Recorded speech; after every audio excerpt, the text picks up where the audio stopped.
afternoon. Welcome to Talking Horses. Anthony Stabile and Andy Serling. A 9-race card. Lots to talk about. A couple of minutes slow. We got a carryover to talk about as well. $42,000 and NYRA Bets as well. Head on over to NYRA Bets. If you're not a member of NYRA Bets, no better time than the present. Use the promo code BONUS200. We'll match the $200 of your initial deposit. We have the middle pick four, races 2, 3, and 6 for today's pick fours in a 9-race card. We have pick 6 carryover, we mentioned, $41,964, just $36 short of $42,000. That'll start in race number 4. No crazy winners yesterday, just a lot of sort of shorter priced horses people leaned on, probably didn't get it done. Cross country pick 5, and all these races will be shown on America's Day at the Races, which is 3 to 7 today. You got Tampa, the old NYRA Bets Sprint. You got some Tampa, you got some Sunland, you got some Akron. That was fast. All right, we can head over to the other one. You're in a hurry. The $15 bonus, $50 or more at Aqueduct, Oaklawn, and Santa Anita today. And of course, as we mentioned, America's Day at the Races 3 to 7 tonight. We'll be covering action from Tampa, races 6 through 12. Our action, I'm guessing, from somewhere around races 5 through 9. Races at Oaklawn as well in that period, 4 through 9, I think, for them, as well as 3 stakes at Sunland, culminating with the Sunland Park Derby, but also showing their Oaks as well as another stake for older horses. Today's first race, you've got a situation where 2 have run and 3 haven't, and the firsters are the sexy ones. I went to the horse of that experience, Shreveport. I didn't feel like guessing with a bunch of firsters, though I did just recently hear that the 4 and 5 are both apparently runners. I think the board will look a lot different by post time. Shreveport ran against some real horses the first 2 races. Barn's been going well. I put this one on top, but I'm fully aware that maybe running into a buzzsaw or a couple of buzzsaws. Yeah, Shreveport was a tip, and first time out, and he didn't really do much running, in my opinion. He came back in a mile race to produce Notorious, and when it's been okay, but been gone for 8 months now, and we'll see if he comes back. I heard on Army Times and put him on top, and here putting Shreveport second. I did not hear anything about Harrodsburg or the other first, Okasek, I believe. Okasek, Rick Okasek, I assume. Army Times, the damn paid-up subscriber. For those that don't remember, her last race was actually in a 3-horse field in the Shuvi at Saratoga, where she won by 32.5 lengths and unfortunately got injured and never ran again. This is her prior race, which is actually the 2017 Phipps. I thought a fun race to show with Songbird up for the Hall of Fame this year, and Songbird really had the run of the race, and paid-up subscriber was forced to sort of play her game and go after on the inside, and ran just a terrific race. And it's really sort of a shame because a horse that had always shown promise. Al Stahl had her for Klarovich before this.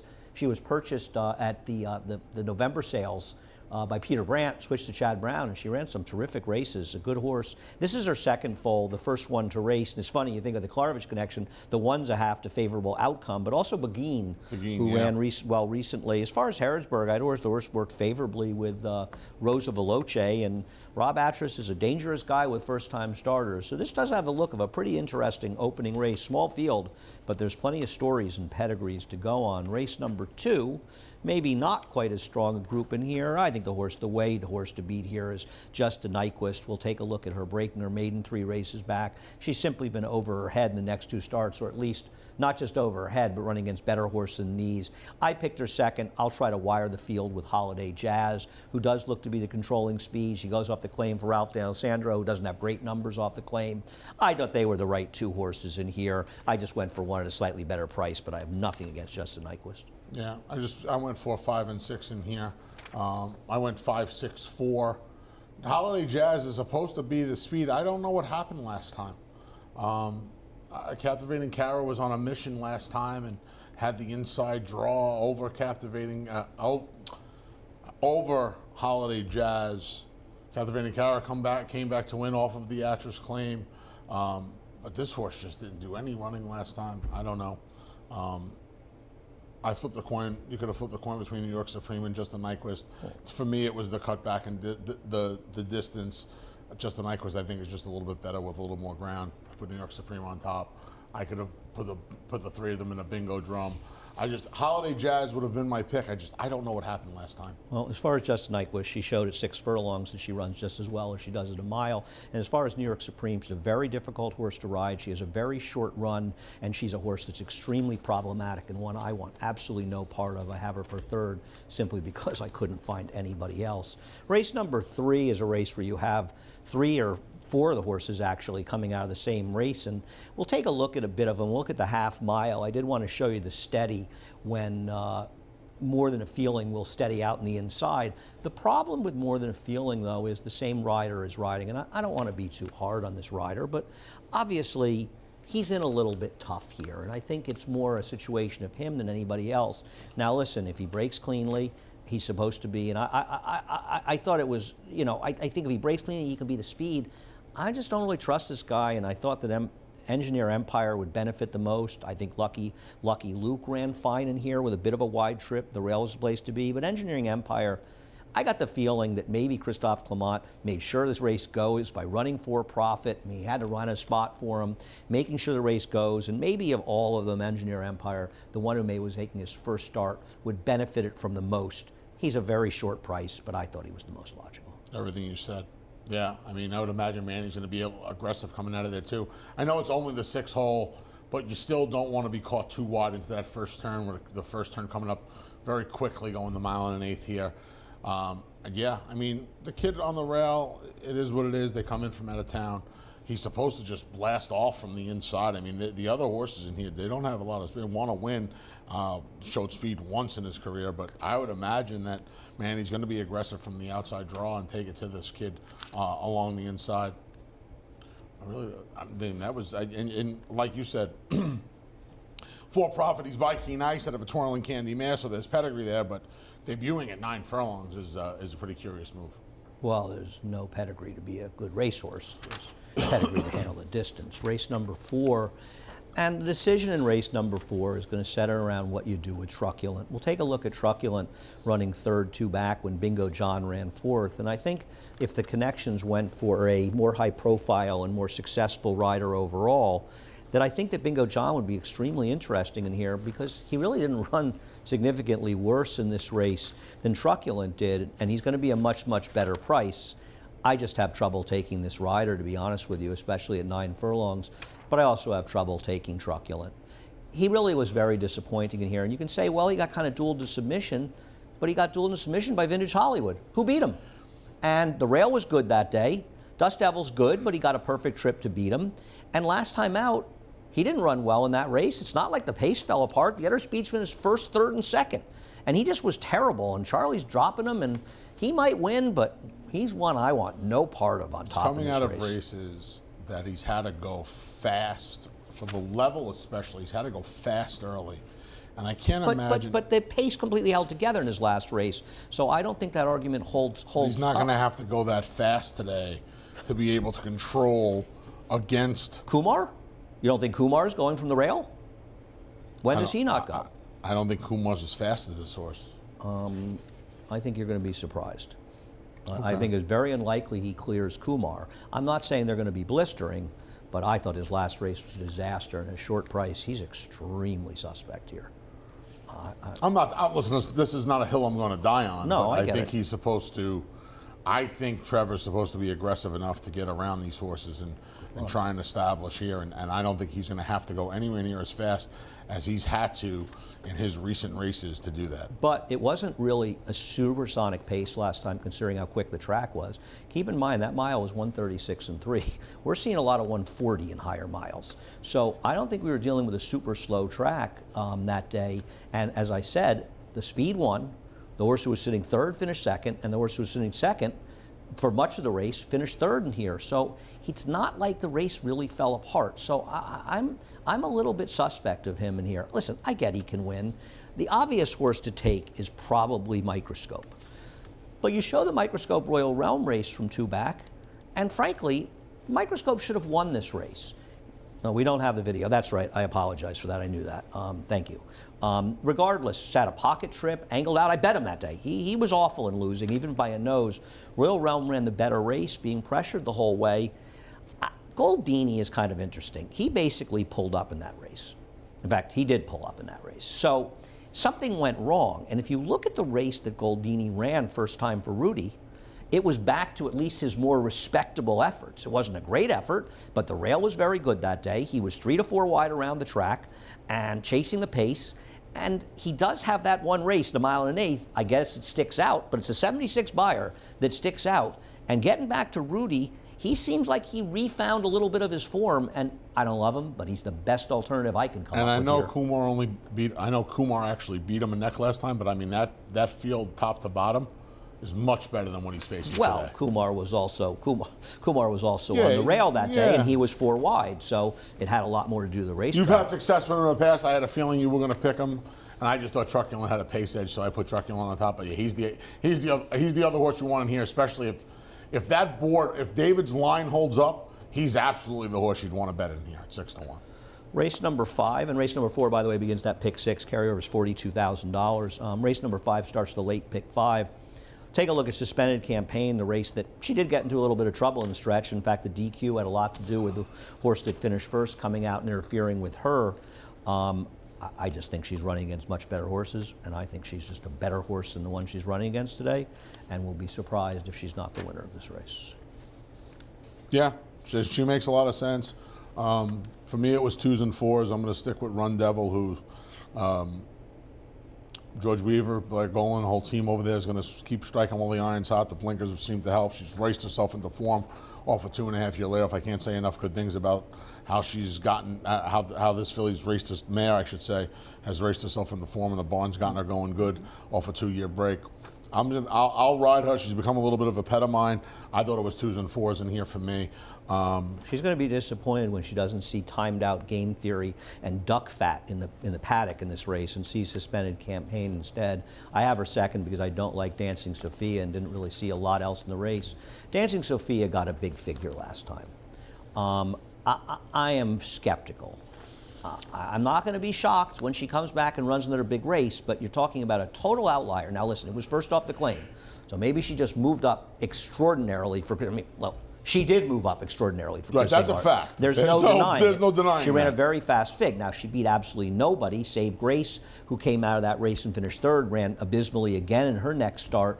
So I don't really trust it, but she ran this day. I'm not denying it.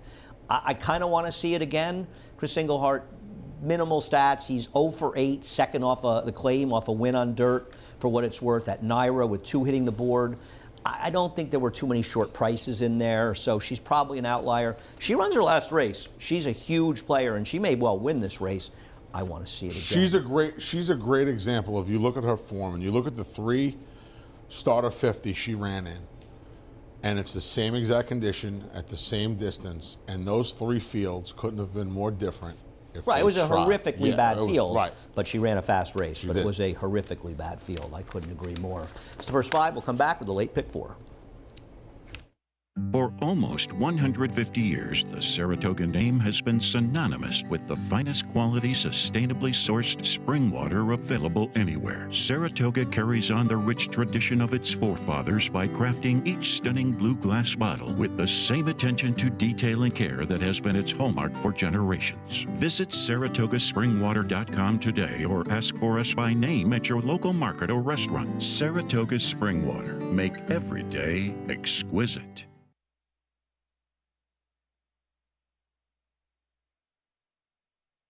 Talking Horses. I want to thank our sponsor, Saratoga Spring Water, as well. Race number 6.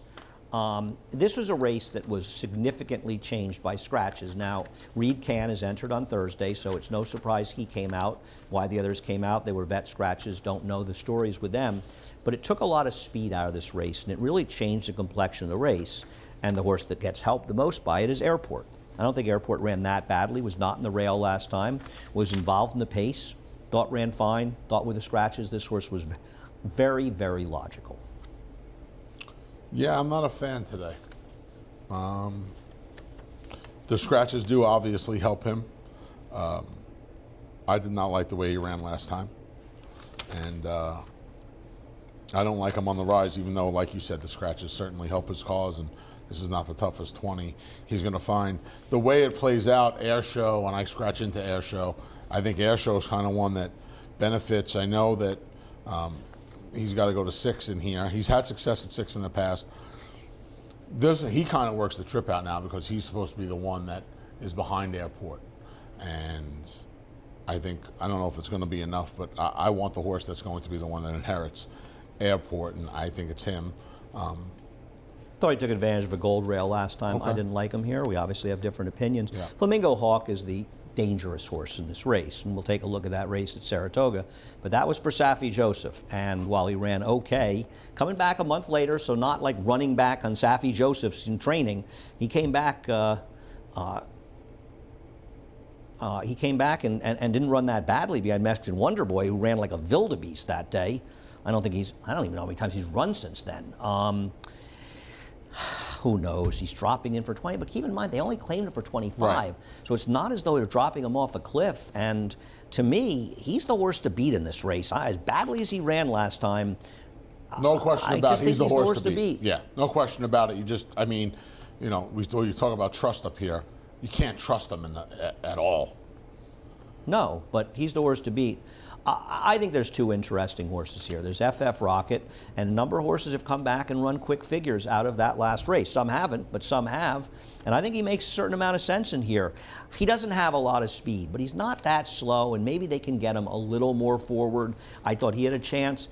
I thought Kairos was a little more interesting when the 2 was in the race, but he is a horse for these connections that seems to run occasionally, like a lot of Randy's horses. So I was going to use him as well, but I'm pretty much interested in the 6, the speed, with a 1 and 3.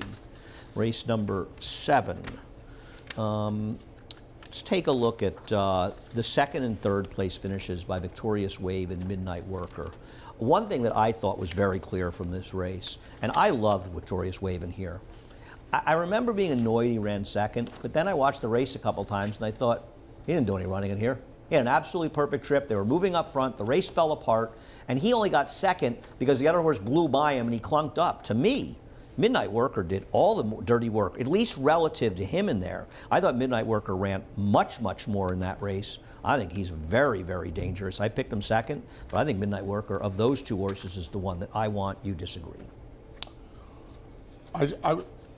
This is a weird race because there's a lot of speed in here. And I think that benefits Victorious Wave more than it benefits Midnight Worker. It's why I put Victorious Wave ahead of Midnight Worker, even though Midnight Worker is going to be a much better price. Who are all the speeds? Well, I think Win for Gold's going to go from the inside. Okay. I would imagine One Whirlwind Ride's going to be forward. It's not fast, but okay. I think Z Bear is going to be forward. Okay. Yeah, I disagree. I see it as I always prefer to have horses that are at least a little more forwardly placed. And it's one of the reasons I like Big Venezuela. Take a look at his race 2 back, and Drink the Wind was a wildebeest that day. And, last time out, he was out in the middle of the racetrack, and the rail was the place to be. He does seem to be a horse that drifts a bit. It's not really the rider's fault. He's just a horse who drifts a bit. To me, he's kept better company. He's run better races overall. He's the one I wanted. I'm all about 2s and 6s in this race. I didn't really want anybody else. Yeah, I just felt like he's kept better company, and now again this goes back to the Sophia argument, right? He's same condition. I just felt like he's been keeping better company in those conditions, and now not that it's an easier spot, but I think it sets up a little bit better for him. I think it's an easier spot in some ways. I don't know who the killers are in here. I think it's a little bit of an easier spot. I don't think it was as overwhelming as the Dancing Sophia one, but yes, I think it's an easier spot for him. Race number 7. Race number 8, excuse me. I found race number 8 to be a perplexing race, which is why I went to a sort of goofy horse in this race. I get that Temperamental's the horse to beat off her last race. I'm going to tell you something. I want to see horses run back to those figures. I don't think the 3rd place finisher came back yesterday and ran to the figure. Bavarian Cream suddenly ran an 80. Now maybe she's improving for Mark, and Mark's Annex horse has been running extremely well lately. So maybe she's improving for him. I'm not going to discount that as a possibility. But when you see that she runs the 75 buyer in that race, and let me tell you something, the rail was the best place to be this day, and both these horses made outside moves, so they weren't helped by the racetrack, and they're running these significant career top figures. I find a little bit suspect, and I'll tell you what, her running style is not going to be helped by 6 furlongs. She doesn't have any speed at all, and that concerns me. Yeah, but, I felt like I don't disagree with anything you just The said. favorite. You think she's going to be the favorite? Yeah, I can't imagine Royal Currency. Maybe she will Yeah, because don't she's make short. Royal Currency. Royal Currency, Andy. Real Currency has 7 seconds in 14 career starts. Her last race stunk. The horse who beat her, Fancy Feline, ran significantly better than she did last time. I mean, maybe she'll be the favorite, but do you think she's the horse to beat? She never wins. And her last race was terrible. I wouldn't want to try to decide who the horse to beat in here is. Well, I just think off the last race, Temperamental gets a good figure. I mean, try it again. I don't know what to do with her. I don't believe that she was running against a particularly good field. I don't think anybody's going to think Big Bean Christine would be a big she's favorite coming here. back. She was off the 6 days, off the Maker Claim. Her other big... But she improved off the Maker Claim. I think it probably had more She to ran do with the back wet track. I think the wet track probably helped. Her co-high buyer fig was on the wet track where she was helped by the track that day too. Yeah, I put her fourth, but I don't trust her at all. No, I have trouble making her in here. I'm not going to. I should have picked. I almost picked Banker's Daughter, who Has no chance. you don't think she's going to get a good trip off the one? I think your if the horse other is- your horse is the other wi- six your throw horse their is the riders wild to the card. start, it's the only trip that's good enough for her to win. Your horse is the wild card in here because you don't know if she can dirt, but she's got plenty of positional speed. She might be the speed. Well, she is the speed in here. And the funny thing about her is, you look at her pedigree, and I think it's extremely fair to ask, why she didn't try the dirt? I mean, is it more of a turf? Yeah. But Lauban is more of a dirt influence. There are a couple horses that from the dam that ran fine on the dirt, relatively speaking. I've never particularly liked this horse, but I'm beginning to wonder if maybe she's a horse that's going to the right surface for the first time in here. And boy, has she found the right field to do it. And she's supposed to have speed. And you got a guy, Mark Hennig's horses have really been running. And he and the Windy Lee people have been having an enormous amount of success together. She, to me, is a great all or nothing play. If she can handle the dirt, I think she's found the right field. If she can't, she'll lose. And I just don't want to bet. I just kept looking at this race and thinking, okay, can I make a case for 40 Smooth? Well, she rode a gold rail against a terrible field when she won up in Saratoga. Royal Currency never wins. Try it again? Okay, maybe. Wet track last time. Where'd it come from, as you say? I don't know. Fancy Feline, she's not a horse I ever want, though she ran okay last time, but She her whole kind of resume of... She kind of just sucked up second though last time, didn't No, she? she didn't. She was 4 wide, and the rail was probably a good place to be, but no. And I just don't believe in Temperamental, and I don't want a short price in Temperamental, who has no speed. Now she's coming back to 6 furlongs, and I don't mind the cutbacks, but in a race that doesn't have much speed, I don't want a horse that has no speed cutting back to 6 furlongs at a short price. So that's where I land. Race number 9 is a funny race as well, because we'll go 2 back on Rafua. We found a race where he actually finished within hailing distance of the winner of the race. I mean, he's the horse to beat on paper, but with 11 starts and 6 seconds and 3/3, and he has been a short price in 4 of those races. I got to tell you something. He is a very hard horse to pick. I couldn't do it. I've tried him a few times too. I can't do it anymore. Yeah, I can't pick him He's on the top. Royal. This will be some late double. Him and Royal Currency and him. Yeah, you're right. That is- Right? And the funny thing is, it's going to be a reasonably short double. And listen, it might hit. It might but hit. It's not going to hit with my money on it. I'm with you. Yeah. And Miracle Mike will show his first race. He was on a gold rail that day, but it was a reasonably good field. What do you make of his return race? It's not like Todd Pletcher to have a horse seemingly that unprepared to come back off a layoff. Not for Todd. They will come back running. I'm going to tell you what. I went through this race. Besides the name and my man Gary Richards on the 2 Ferris Mueller, it's hard to like him. I don't know anything about Linda's first time start of the 4 Indian Mischief, half to March Express, who was a turf sprinter for Todd. A few other horses that really didn't do much. Bears Correct, the 5's not much. Who knows what to do with this Romero first to ship it in. Charlie Baker's first, so who you picked, I'll let you talk about him. And then Olympic Dreams, I don't know. There's not much, to me, going on in here. He looked like a horse who needed a race last time. The problem with horses that look like they needed a race last time is sometimes that's just not the case, and they're just no good anymore. Especially for a guy like Todd Pletcher. I mean, overall, his layoff numbers are strong, and you're right. I mean, he ran like a horse that absolutely needed a race. And Blinkers on now, he mile. did, but it's a little bit hard. Obviously, something went wrong in his second start, but then he comes back like that, and it's kind of like, I don't know. He's He gets ordinarily Manny, the he's horse. going to be overbet. He's 7-2 in the morning line, right? better be He's the kind of horse where with Refuah in the race, if he's going to be staring up there at 3-1, 7-2, he's ordinarily the horse I would like to make a good win bet on. I would take him at that kind of price. But to me, it's a coin flip. Did he need that race last time, or can he just not run anymore? I think he's going to be lower because there's really nowhere else Right, to there's go. nowhere else to go. If one of the firsts take some money, maybe. If I mean, it's hard for me to imagine that him and Olympic Dreams are going to be a half a point different on the tote board. That's what the morning line is. I agree with you there. I agree with you there, and I'm not sure if he's that If big they a are, I price. don't know if I want them.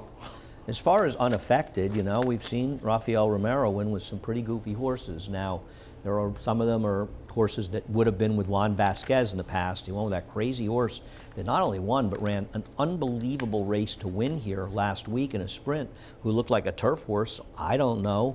It does seem like Trevor McCarthy has been on the live ones. This one has Jackie Davis, but maybe Trevor was committed to Olympic Dreams.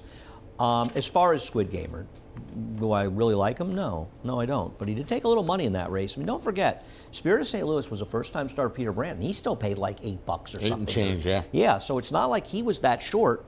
And I think there is a very reasonable chance that at least for part of the race, this horse had no idea what he was doing on a sloppy seal track.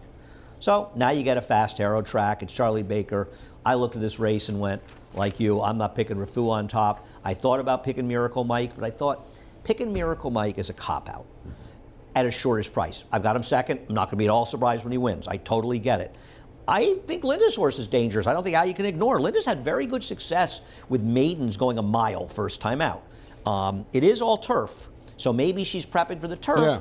But it's an into mischief, so maybe she wants to find out dirt first. I'm going to take a shot with Squid Gamer. Took a little money first time. May not like the track.